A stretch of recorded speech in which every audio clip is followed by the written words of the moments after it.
तो एपिसोड की शुरुआत में हमें एक बस को दिखाया जाता है जिसमें एक बंदे की आँख खुलती है। वही हमारा मेन कैरेक्टर होता है। वो बोलता है, आह, मैं कहाँ हूँ?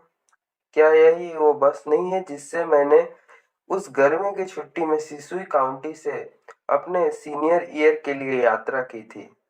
मेन कैरेक्टर यह देखकर शॉक हो जाता है और कहता है, मैं यहाँ क्यों हूँ? मैं तो डिवाइन रिटेबुलेशन झेल रहा था।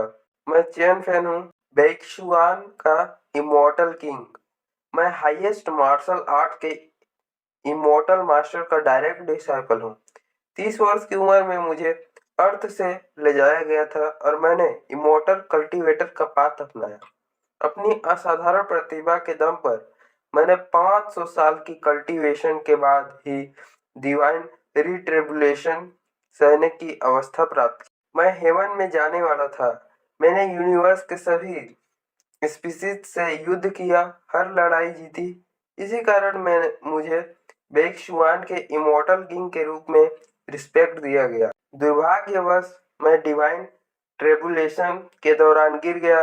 मैंने पिछले 500 वर्षों से अपनी कल्टीवेशन को त्याग दिया था और इन्फिनाइट रिग्रेट को पीछे छोड़ दिया। क्या मैं अपनी जवानी में वापस आ गया हूँ पृथ्वी पर? क्या वह मेरे इनर डीमन के ट्रिब्यूलेशन के कारण हुआ है और मैं रियली वापस आ गया? अब मैंने अपने सभी सुपर नेचुरल पावर को लॉस्ट कर दिया है और साथ ही अपने प्रीमोडियल स्पिरिट और डाउ हार्ट और मैजिक ट्रेजर और वेपन सभी खो दिए। अब मैं एक मॉर्टल बन गया हूँ जिसे एक बुलेट भी मार सकती है। यह इतना भी बुरा नहीं है। इस लाइफ में हर लेवल को उसकी हाईएस्ट रैंक तक पहुंचाऊंगा और एक हाईएस्ट दाव की नींव स्थापित करूंगा। अरे, हम जजहू पहुंच गए। इस सिटी को छोड़े हुए कितना टाइम हो गया। तभी मेन कैरेक्टर के फोन रिंग होता है। उसकी मॉम का कॉल आया था। उसकी मॉम मेन कैरेक्टर से बोलती है, हेलो जाओफान, तुम्हारी आंटी टैंग तुम्हारा कब से इंतजार कर रही है स्टेशन के बाहर। तुम्हें चोजू में कड़ी मेहनत करनी होगी, ठीक है? तभी हमें पता चलता है कि हमारे मेन कैरेक्टर का नाम जाओफान है। तो हमें इसे तो हम इसे अब से जाओफान ही कहेंगे। जाओफान सोचता है, मैंने पिछली जिंदगी में मरने के बाद पहली बार अपनी माँ की आवाज सुन रहा हूँ और उसकी आंखों से आंसू निकल जाता है। जाफान कहता है, चिंता मत करो माँ, जोंगजुई में अपना ख्याल रखना, ठीक है? मुझे और कुछ और काम है, अलविदा। यह बोल के फोन को काट देता है। तभी पीछे से आवाज आती है, यात्री कृपया ध्यान दें, हम पहुंच गए हैं। कृपया अपना सामान निकालें और उतरने की तैयारी करें। जाफान कहता है, ओह मेरी मॉम।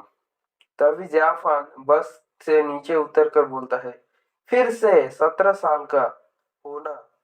मैं सचमुच वापस आ गया। मुझे एक बार भी इस वर्ल्ड में वापस आना ही था।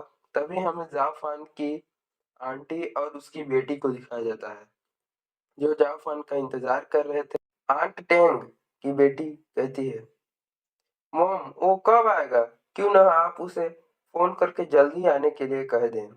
उसकी मॉम कहती है, कितनी अधीर लड़की है, 10 मिनट हो गए हैं। उसकी बेटी मन में सोचती है, मैं 10 मिनट से धूप में खड़ी हूँ। मैंने आज स्टारबक्स में कॉफी पीने का प्लान बनाया था। मुझे गाड़ी में बैठना चाहिए, अंदर ज्यादा ठंडा। मॉम तो हमारी शादी करवाने की सोच रही है। मुझे पक्का यकीन है कि वह एक गंवार ही है। तभी जाफान कहता है, आंटी टैंग, आपको इंतजार कराने के लिए सॉरी। तभी कार के अंदर का सीन दिखाया जाता है। जाफान और उसकी आंटी की बेटी दोनों कार में बैठे होते हैं। उसकी बेटी मन में सोचती है, चेन फेन का मतलब दोस्त होता है। उसके नाम की तरह उसे मैं दोस्त के रूप में देखती हूँ। जाफान ली चैन और उसके दोस्तों का मुकाबला नहीं कर सकता। तभी जाफान तभी जाफान की आंट बोलती है, जाफान स्कूल में उसका ध्यान रखना। जाफान रान रान भी सीनियर बनने वाली है।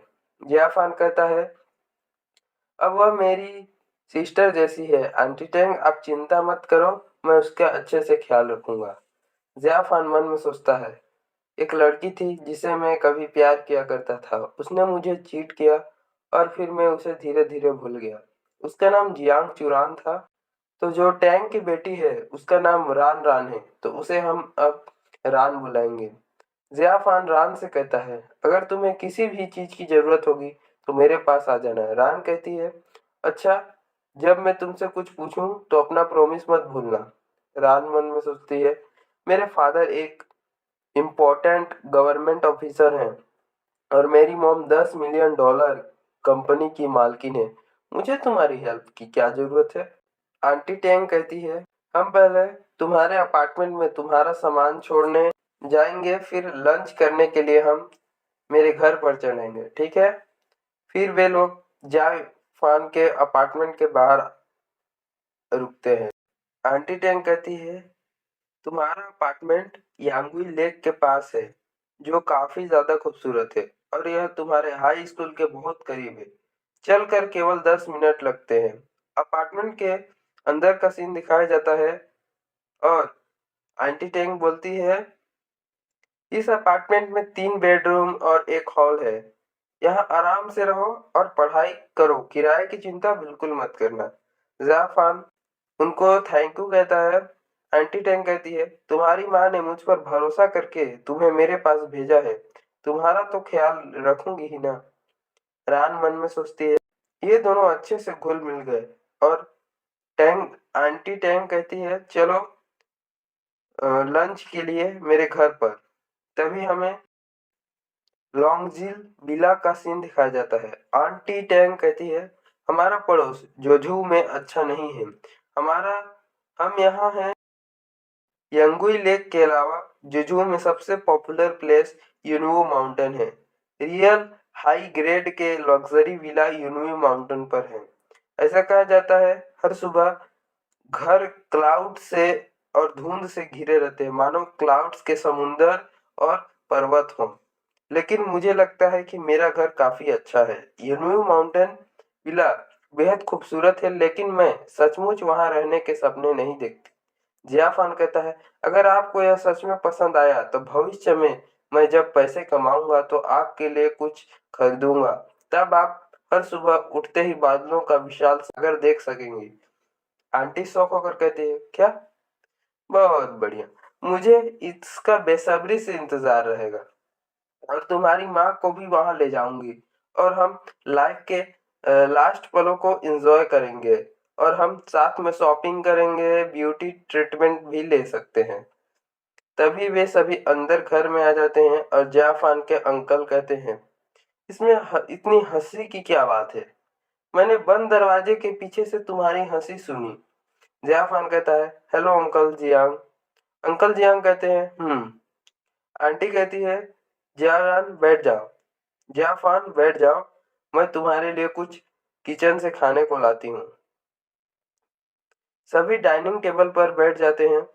अंकल जियांग मन में सोचता है, मैंने अभी चैन फैन से थोड़ी देर बात की। जियाफान कहता है, मैंने सालों से घर का बना खाना नहीं खाया, यह कितना स्वादिष्ट है। और सबसे अच्छी बात, इसे खुद आंटी टेंग ने बनाया है।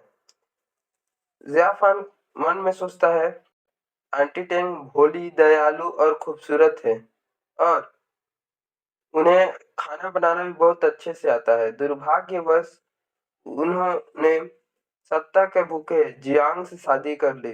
तभी टेंग कहती है, जियाफान, तुम जोझू में नए हो, राम तुम्हें आसपास घुमा देगी, तुम कुछ खरीद भी सकते हो। जियाफान कहता है, ठीक है। रान कहती, ओहो। फिर जाफान और रान बाहर आते हैं। रान कहती है, मुझे कुछ और काम है, तुम अकेले जाओ। और मन में सोचती है, उसे मेरे साथ आने के लिए नहीं कहना चाहिए। तभी फिर कहती है, या तुम टैक्सी ले सकते हो, तुम्हें मेरी कंपनी की जरूरत तो नहीं है ना? जाफान कहता है, ठीक है, फिर मिलेंगे। रान कहती शर्माते हुए कहती है, तुम। फिर एमजी वहां से चले जाता है और जाते जाते कहता है, जिस जगह मैं जा रहा हूँ, यांगू लेक, वहाँ की स्पिरिचुअल एनर्जी बढ़िया है। वह एक पेड़ के पास आकर बैठ जाता है और कहता है मुझे जल्दी शुरू करना होगा। जाफर कहता है कल्टीवेशन के 8 लेवल्स हैं जिसमें क्यूआई कंडेंसेशन पहला लेवल है जिसके 3 छोटे स्टेज होते हैं। फर्स्ट लेवल में कल्टीवेटर 100 पाउंड तक वेट उठा सकता है और घोड़े से भी तेज दौड़ सकते हैं। वह अपनी बॉडी के लिमिट को तोड़े और अपने भीतर ट्रू एसेंस और तालिस्मान को कंडेंस करे। ज़ाफ़ान कहता है तो मुझे अपनी नींव स्थापित करने के लिए कौन सा तरीका अपनाना चाहिए? मैंने अपने 100 सालों में इन्फिनाइट सीक्रेट आर्ट का संग्रह किया है। मैंने नींव को स्थापित करने के 13,726 तरीके एकत्र किए हैं। मुझे अपने रिग्रेट के अलावा गॉड ट्रिब्यूलेशन के दौरान एक और प्रमुख कारण यह महसूस हुआ कि मेरी नींव पर्याप्त रूप से स्थिर नहीं थी। तभी उसके हाथ में एक बुक आती है जिसमें द ग्रेट वे ऑफ दाओ वॉइड बॉडी रिफाइनिंग आर्ट लिखा होता है। जाफान कहता है मैं इसी के साथ जाऊंगा। जाफान बुक पढ़ते हुए कहता है यह विशिष्ट कल आर्ट समावेशिता और आत्म सात्करण पर जोर देती है।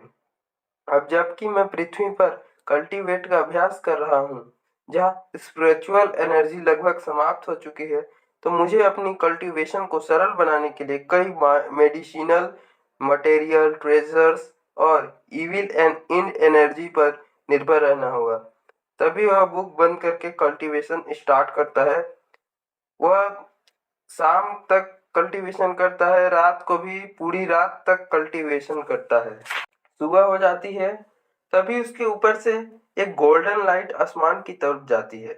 ज़ाफ़ान कहता है वाइड बॉडी रिफाइनिंग आर्ट वास्तव में नींव स्थापित करने के लिए नंबर 1 तरीका है। मैंने पहली बार कल्टीवेशन स्टार्ट की और पहली बार में ही नींव स्थापित करने के पहले चरण में प्रवेश कर गया। सौभाग्य से यह जगह में मेन रोड से दूर और शोरगुल से मुक्त है। मैंने पूरी रात कल्टीवेशन किया। जाफर अपने पावर को टेस्ट करने के लिए एक पेड़ पर मुक्का मारता है। उसके मुक्के मारने से पेड़ पर एक गड्ढा बन गया था। जाफान कहता है यह शक्ति अद्भुत है जो कि पूरी तरीके से फिजिकल पावर है। अरे वाह, मुझे भूख भी लग रही है। मुझे याद रखना होगा कि मैं एक अभी मॉर्टल हूँ। मुझे खाना खाने की जरूरत है। जाफान वहां से जा रहा था तभी उसके सामने 3 लोग आते हैं। जाफान कहता है तुम्हें क्या चाहिए? इसी के साथ पहला चैप्टर खत्म होता है। प्लीज चैनल को सब्सक्राइब करके वीडियो को लाइक कर दीजिएगा।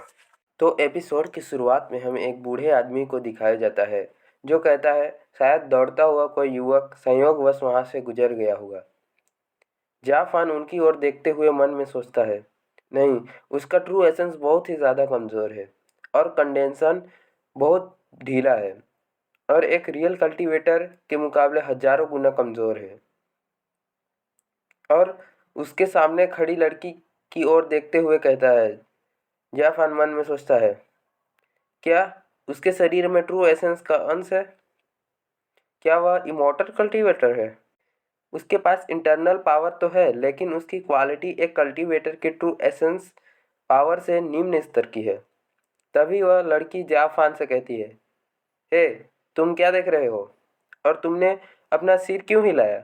जाफान कहता है ओ, मैंने किसी और वजह से अपना सिर हिलाया था, सॉरी।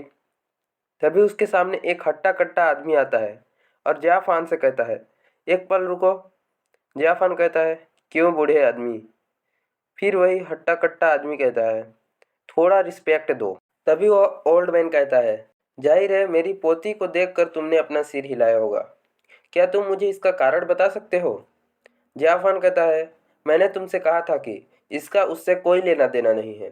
फिर ओल्ड मैन कहता है आपके चलने के तरीके को देखकर लगता है आप मार्शल आर्ट्स की प्रैक्टिस करते हैं।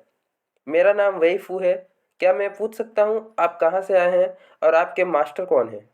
जाफान कहता है अगर आपको जानना है तो मैं बता दूं कि मैं दाव कल्टीवेटर करने वाला व्यक्ति तो बिल्कुल भी नहीं हूँ। वेफू, मैं मार्शल आर्ट्स के स्टूडेंट नहीं हूँ। ओल्ड मैन कहता है क्या वह दाव कल्टीवेटर सेक्ट से है। तभी उस ओल्ड मैन की पोती कहती है, तुमने मुझसे झूठ बोला। ज़ियाफान हंसते हुए कहता है, ही मैं तो बस दाव कल्टीवेशन करने वाला व्यक्ति हूँ और मुझे चीक कंडेंसेशन टेक्निक की थोड़ी बहुत जानकारी है, बस इतना ही। मुझे लड़ाई झगड़ा करना पसंद नहीं है। तभी ओल्ड मैन कहता है, उस स्थिति में आप और मेरी पोती थोड़ी देर प्रैक्टिस कर सकते हैं और एक दूसरे से कुछ का सीख सकते हैं। तभी ओल्ड मैन की पोती फाइटिंग पोजीशन में आते हुए बोलती है, चलो मैं तुम्हें कुछ सिखाती हूँ। जियाफान आंखें बंद करके मन में सोचता है, लगता है मुझे अपनी कुछ स्किल्स दिखानी पड़ेंगी, और वहां से जाते हुए कहता है, मैं किसी कमजोर महिला को धमकाना नहीं चाहता।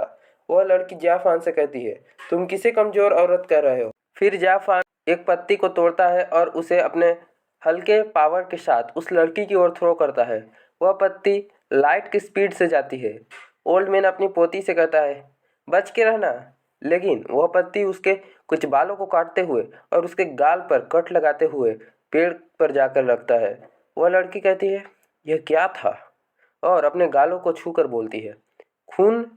और पीछे देखती है और कहती है, क्या उड़ते हुए फ्लावर्स और लीफ से चोट पहुंचाई जा सकती है। ओल्ड मैन चैन की सांस छोड़ता है और कहता है, मैंने कभी नहीं सोचा था कि अपने लाइफ में मुझे ऐसी डिवाइन टेक्निक देखने को मिलेगी।